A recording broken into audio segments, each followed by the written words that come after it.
Hey viewers, my name's Cara. This is my personal channel. At the time I am recording this, I haven't even uploaded the previous video that I recorded, which is talking about books and some patterns that I've been noticing recently with some newer books. This is what happens. I do no videos for 4 months, and I really have no desire or any ideas for videos, and then all of a sudden I do like 3 of them in 1 week before I even get a chance to post one. So here's another one. In this video, I would like to talk about blessing items and the sale thereof. So this is somewhat related to a Pagan Perspective topic that we did recently. Not this past week from when I'm recording this, but the previous week. So it was the first week of October, I want to say. The first week of October on Pagan Perspective, we talked about the value of pagan classes and whether we think that paying to go to a pagan class or witchy class or workshop is worth it. And so I talked about how that's relative. Things that are worth it to me are going to be not worth it to someone else, or something might be worth a different amount to different people. If you have a frame of reference for different things, that makes a difference about whether you know something is a reasonable price or not. You know, you might think that something is really overpriced if you don't know anything about the realm in which it exists, whereas an expert in that field might look at the same cost and say, no, that's actually like average. So this is kind of a continuation of that because it's about the value and the worth of physical items, but I'm not just going to be talking about that.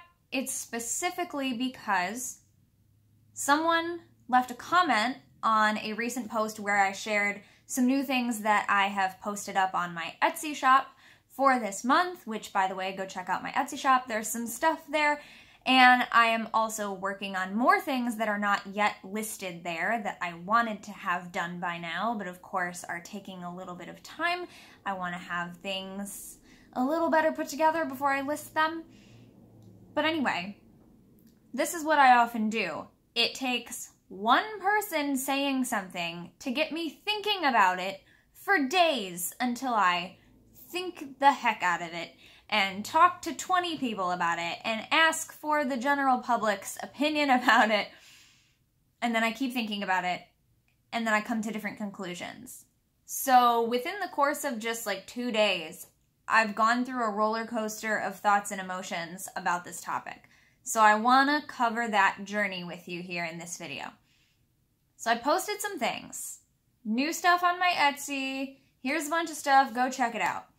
I focus on mindful magical items on my Etsy shop. That is in my sort of shop description. I explain sort of where it started and how I got started, where it kind of developed from there. I talk about my craft, capital C, and my craft, lowercase c, being connected, so my witchcraft and my arts and crafts, my craft and my craft, and there's a reason it's called craft, right? Being linked. I talk about how it is a magical process for me, but I don't go very much in depth with it. So someone left a comment asking me if I bless my items or essentially spell my items, and if so, they were reminding me to include that in the items descriptions on Etsy. That was it. And so without having a further discussion at that point, without having the tone, you know, when someone just leaves a text comment, you don't really necessarily get the full tone. So my initial thought was that they were saying, hey, you know, if these items are blessed, that's a great thing that you should advertise. Go put it on your shop so that people know that these are blessed items and they'll be more likely to buy them. You'll be more likely to make money, you know, whatever. So I thought of it as they're saying it's a pro of the items. You should tell people that they're blessed if they are. Because I have seen other witches do that. I've seen people advertise their items as blessed, as, you know, any number of things. There is a very distinct reason that I have felt not so sure about doing that for myself. And I recognize that it's probably just me and it's not really based on anything super real that, like, consumers and people in general think when they see these things. Because there are a lot of pagans and witches who I really respect who do advertise their items this way, that they'll tell you these items were created in sacred space and these items are blessed, these items are spelled, you know, whatever the case may be. So it's not an across-the-board thing that I just automatically think is bad. But I have seen some instances where I feel that people are abusing that as a reason to overcharge for items that are not worth what they are charging. A specific example, although I'm going to, you know, like kind of how in a book they'll change the names, like people's names have been changed for their protection. So I'm not going to talk about the actual item, and I'm definitely not going to talk about the actual people or the actual business, which is actually really easy because I don't know the name of the business or the people that I'm talking about.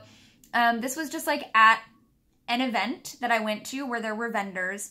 I saw people selling things that, again, I'm not going to use the real example of the item. So I'm just going to pick something off my desk to talk about.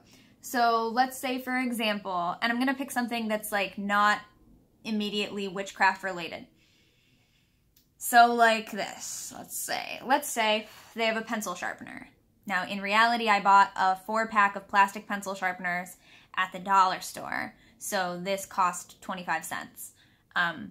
Because I'm a stage manager and sometimes, and so I always have to have extra pencils and things for people. So I have pencil sharpeners laying around. Take your pick. I have them in multiple colors, so, and shapes. So let's say there was this item, right? I know that it cost 25 cents. So let's say they're selling an item somewhat like this, and it would be like $2. A normal that you go out and buy it, maybe it would be like $2. But at this table, they are selling it for $30. And you're like, what? Why? And then you look at the tag, and the tag says, this pencil sharpener was blessed by the Dalai Lama on a Thursday during the waxing moon in Capricorn on top of a mountain. You know, whatever. So the tag, like, lists this big long story that makes it sound mystical, magical, wonderful. And so now this pencil sharpener, which normally you would not pay more than, in reality, 25 cents, but in the story, $2 is average for what most people are charging for this item. All of a sudden, they want you to pay $30 because they have this mystical, magical story about it. Okay, so I've seen something like that happen before, where there is an item that was not very well crafted. It did not look very good quality or high quality. And so there was nothing really about the handcraftiness of the product that made it seem like there was very much skill behind it or very much effort or really anything that went into it. It was just basically like a, here we got this thing and put a sticker on it. The equivalent of that. I'm not saying that's what really happened. The equivalent of that, and now we're putting a giant price tag on it. And that price tag says that it's because we did it during the full moon, or it's because we did it during the eclipse, you know, whatever. On the other hand, there might be something really cool, like, I don't know, what do I have? Like, okay, my singing bowl. My miniature singing bowl, I probably paid $20, $25 for this at a witchy shop. So that's, you know, and this is a miniature one. If you were to get a big one, they would naturally be more expensive. So I think there's a difference between, like, this item would be $25 no matter what. And then, like, if somebody's selling it for $25 and they say it's blessed, like, cool, it's still worth $25 because that's what it's worth. You know, that is its market price, essentially. Some places might sell it for more than that. I'm saying that's an average, what I would consider an average price for something like this, and that's what I paid for it, roundabout. $25 to $30 for this size of a tiny one. And it's purple, and it came with a little stand and everything, you know. So I think there's a difference between an item having an inherent value and then people also saying, by the way, just as part of my creative process, it's made in sacred space, it's blessed, whatever. And there being something that is not inherently worth that amount of money, that they're going to say, okay, now, and this is $25 too, because this was also blessed by whoever, you know. So yeah, so I replied to this person's comment saying, it's really interesting that you brought this up. I know that some people do that. I know that some people advertise that their items are blessed. But because I've seen some people in the world do what I feel is taking advantage of that as an excuse to charge more money, I don't advertise my things that way because I already have a lot of people who don't believe that items are worth what crafters are charging for them. Like, a lot of my friends are crafty people and just otherwise professionals in their field. So like my cousin is a professional hairstylist. I talked about this in my Pagan Perspective video. I have friends who professionally make costumes and accessories for cosplay, like really high quality things, not like Halloween costume quality, but like really high quality performance type items. They are people who went to school with me for theater arts. Like, they have a degree in theater. They are like professional seamster people, you know, they do all this stuff.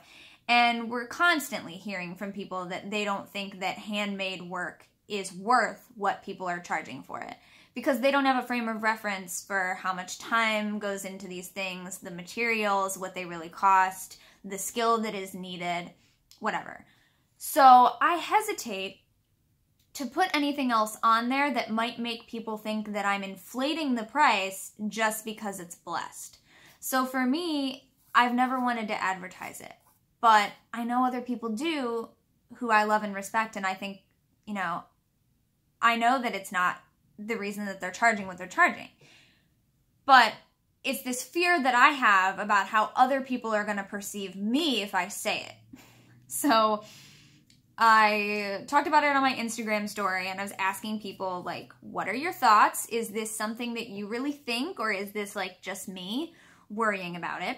And I also talked to a couple of my friends who specifically are crafty people and also witches, and or people who are regular consumers of witchy businesses, asking their opinion. And one of the main things that I thought right after this was that this person might have meant it not as like, hey, this would be a great addition to your description that would help you sell more. You should totally tell people if they're blessed.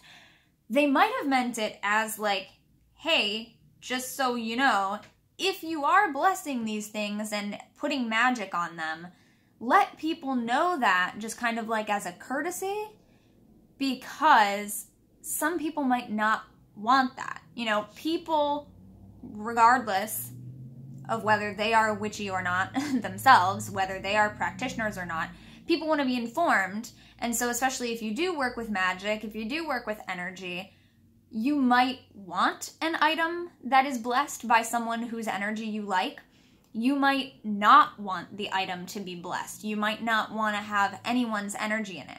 So this is something that I thought, and then a bunch of my friends also said it, like, I would think it's the opposite. Like, I would think that people don't want it to be blessed, you know, whatever. And I'm like, I thought that too. Okay, good.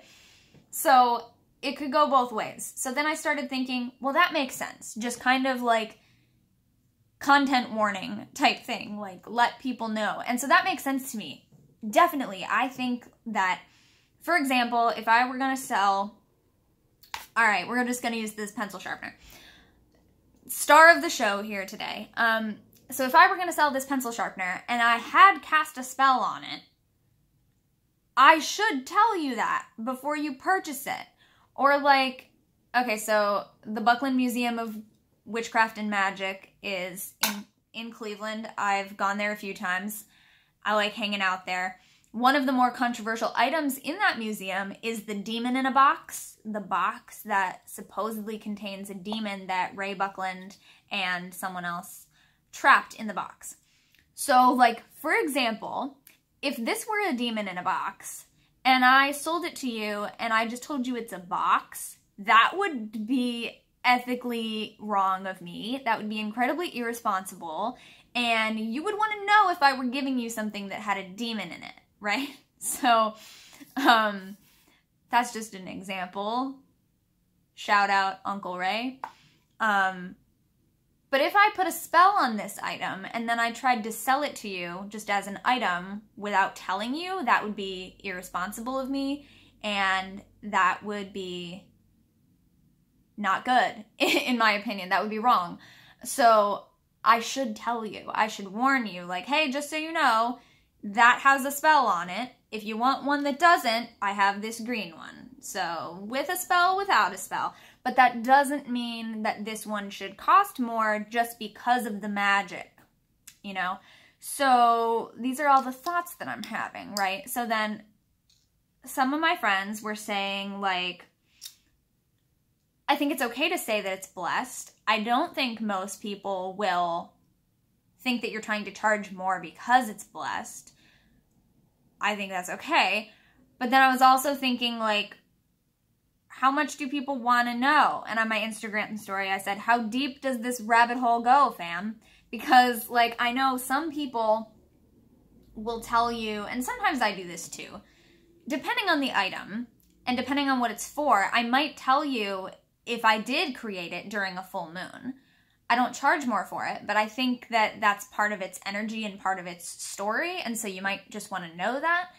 And so sometimes I'll tell you if I did it specifically on a full moon or on a new moon. Sometimes I'll tell you if the moon was waxing or waning, or if I did it during when the moon was in Cancer, or, you know, whatever. But for the most part, I don't, unless it's a specific item that I have created with a specific intention. And I do tell you what that intention is, because I think that the intention with which I created an item is part of the item. So, for example, if I created, I don't know, I've got a bunch of junk all over my desk, but it's like not, I don't know. Let's use this. I have a hole punch here that is in the shape of a sunshine. So, if I had this item and I created it with the intent of being a storehouse, I guess we'll say, of solar energy, then I would tell you that this has been created with the intent of using it for solar energy work, sun-related work.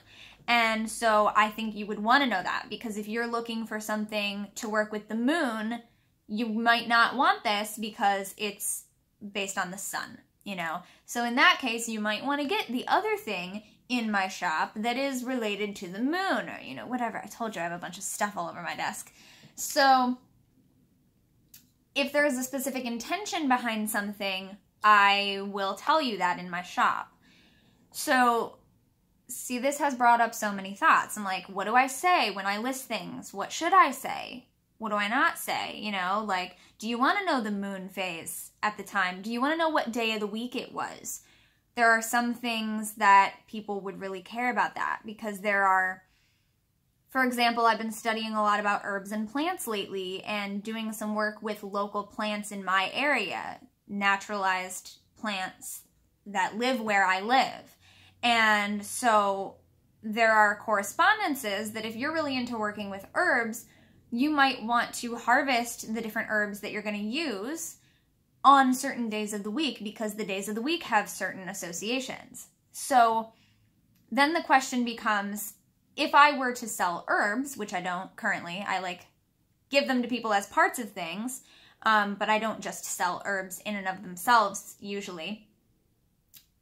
If I were to do that though, would you want to know what day I harvested them? That might be a thing that people would want to know if you have a strong belief that that really affects the herbs.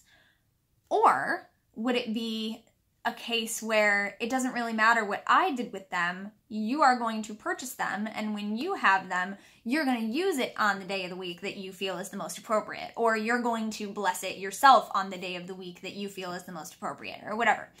So that's another thing that one of my other friends and I were talking about, is like, some people, if they are practitioners, aren't really going to care if the craftsperson has blessed the thing or not, because when they buy it and get it, they're going to bless it themselves.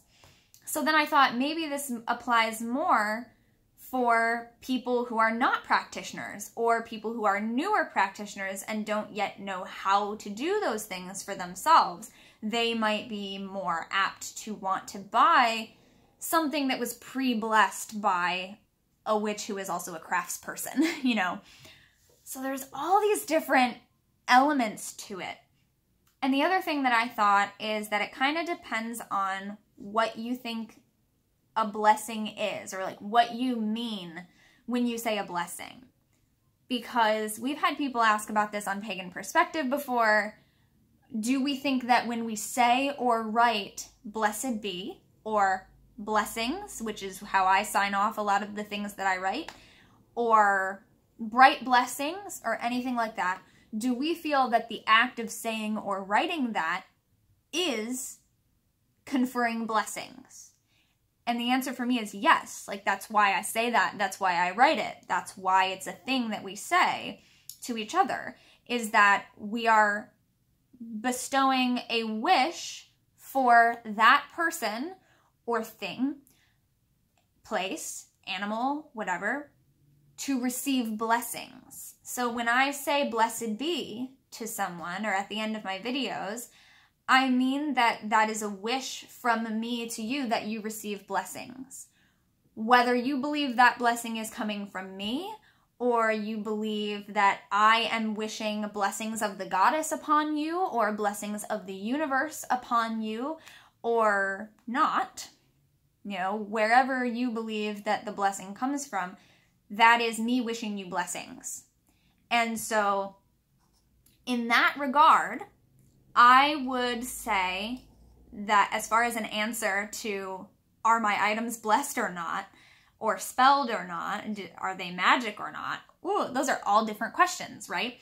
I would say that all of my items are blessed, because that's what I do.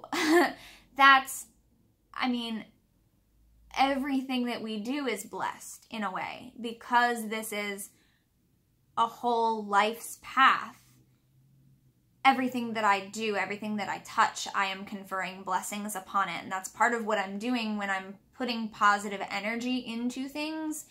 The act of putting positive energy is blessing, is empowering them just with positivity in general, just blessings. So I would say that everything that I sell is blessed in that regard, but I have not necessarily finished an item, set it down in front of me on the table, and then said a spell over it to make it blessed, right? It's just throughout the process of being in my hands and being created through my energy, it is blessed. Some of my things I have mentioned are made with a specific intention. I don't have any of them listed right now, but especially last year I was doing a lot of custom-made crystal chip bracelets for a specific intention. So I have my chakra bracelets that I have, which have different crystals that are associated with each of the 7 main chakras that we use in the Western interpretation of the system, and the rainbow colors that go along with them. And I also have versions that are not the rainbow colors, but are different colored stones that also have the properties associated with that energy center. And then I also have custom ones that I would make with crystals for whatever the case may be. And so a lot of the time what I did is I would have someone tell me, what is it that you need in your life right now? What is the magic that you're working in your life? What do you need to work with? Or what would you like to work with? And they'll give me like a keyword, like their intention, strength, truth, compassion, wisdom, you know, whatever it might be. And then I will take that keyword as the intention and create the item for that intention. So in that case, I would consider that item not only blessed, but I would consider that item a spell, that item is a spell in itself. Not that I have spelled it. I see a distinction there because, again, I think that creating the item as a tool for magic with a specific intention, if I were to give that person something like let's use the green one, because to me green is like growth and expansion. So if I were to create a thing for growth and it was green, I would expect that that person, the recipient, would be using that for magic, for growth. So I would consider the item a spell, that it is something that they are going to be using. However, that doesn't mean that I sat it down on my table and cast a spell on it for growth. I would imagine, and this, yes, this is exactly how I cast spells, by the way. I would expect that when you receive the item from me, you're going to be putting it down on your altar table and doing the magic on it, or with it, you know, wearing it, if it's a bracelet, you know, whatever. But I have not done that. I do not sit it down on my table and tone at it or anything like that. But when I make the items, it is with intention, if it is for a specific intention, or it is just a general intention of positivity that I'm putting into things. So that was a ramble. Thanks for listening. That was a good like 2 days or so of me just thinking about this topic, and it all came from one person's question. And then today I went back and I read that person's reply, and they said that they were actually mentioning it to me because they've noticed that there are a lot of people selling things that are related to witchcraft or paganism, or that are intended for witches and pagans to buy, and they're being sold by people who don't know how to bless things or empower things. So even if their customers wanted it blessed, the person selling it wouldn't know how to do that. So she was just saying, if your items are blessed, or if that's something that you do as a person, you should tell people that on your Etsy, because a lot of people are looking for items that are enchanted in some way, and not everyone who's out there selling items and marketing them toward witches and pagans is actually able to do that.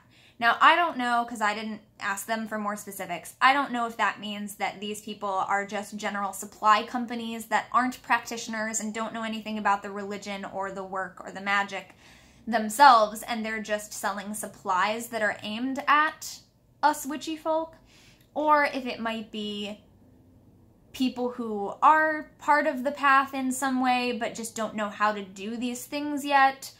So I don't know. I don't know what it means. But in that case, it made me think like, oh, I never, because so many of my witchy friends are crafty people, and we do sell things that are intended for magical use, and, you know, they're made by people who know how to use them. It never really occurred to me that some people are selling things, marketing it toward people who want magic items, but they don't necessarily know how to make them magical themselves. So, but then that goes back to the idea that, like my friend said, a lot of the time, if it is someone like me, or like those of us who already know how to do these things, it doesn't really matter to us if we're getting them from someone who has blessed it or not, because we're going to bless it and cleanse it ourselves before we go about doing anything with it. So I would say my items are created with positive energy, so that hopefully you don't necessarily have to cleanse them before you use them. They are being sent to you with no negative energy attached.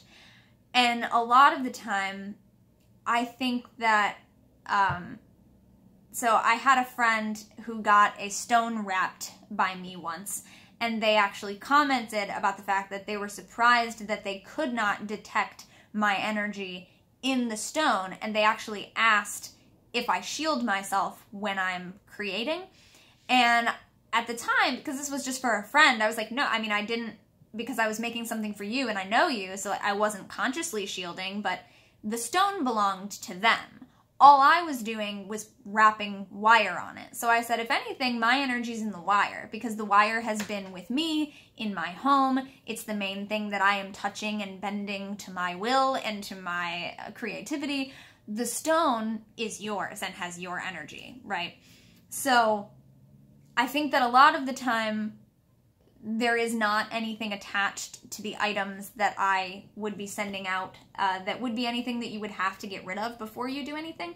But if you want to, you're totally allowed to. Like, I would not be offended if somebody bought something from my Etsy shop and then cleansed it, and because it's yours now. You know, you got it from me. It was made with intention in order to be used by magic folk, and now you use it, right? That's it. So I think that's a great topic for me to have been thinking about.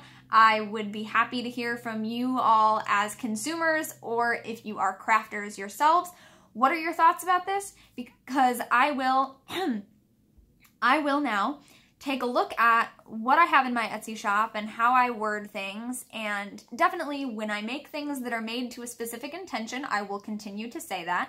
I have done that in the past. I just don't always have things on my shop that are created for a specific intention. But some of the other items that I'm working on this month that have not yet been posted, they are actually all intentional items, and some of them are themed items, and you will be learning about that for sure in the item description. I will be sharing that information. So yeah, it was a question of kind of ethical responsibility. I don't think that we should be selling things that have magic spells attached to them without telling people that. I feel like that would for sure be dishonest. So yeah, I will consider being a little bit more clear about what is involved in the process of creating my things, and let me know what kinds of things you would like to see talked about. Do you want to know if an item is created in sacred space? Do you want to know if it's created on the full moon or a certain day of the week or anything like that? I know some things like that might be like, that's extraneous information, we don't really need that, but some people might like to know it. Do you want to know certain things only for certain types of items but not others? Like I said, for herbs it might make more of a difference to people what day they were harvested. But for a piece of jewelry, it might not matter as much what day, but you might care about the moon phase or, you know, whatever. And because I do work with energy and I put energy into my stuff, that's also why you all know I tend to not create anything for people's use, and I try to not do any tarot or oracle card readings on a day when I feel that my energy is, like, not good.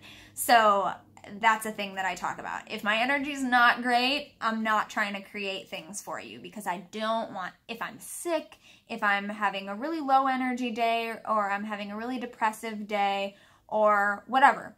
If I'm having one of those moments, I'm not typically creating things for you, because I'm not trying to send you that in the mail. Like, you don't need that. I don't need that. You don't need to receive it from me. So, yeah. Cool. Let's talk about energy work and Etsy. I'll see you next time. Don't forget to be awesome, blessed be, and goodbye.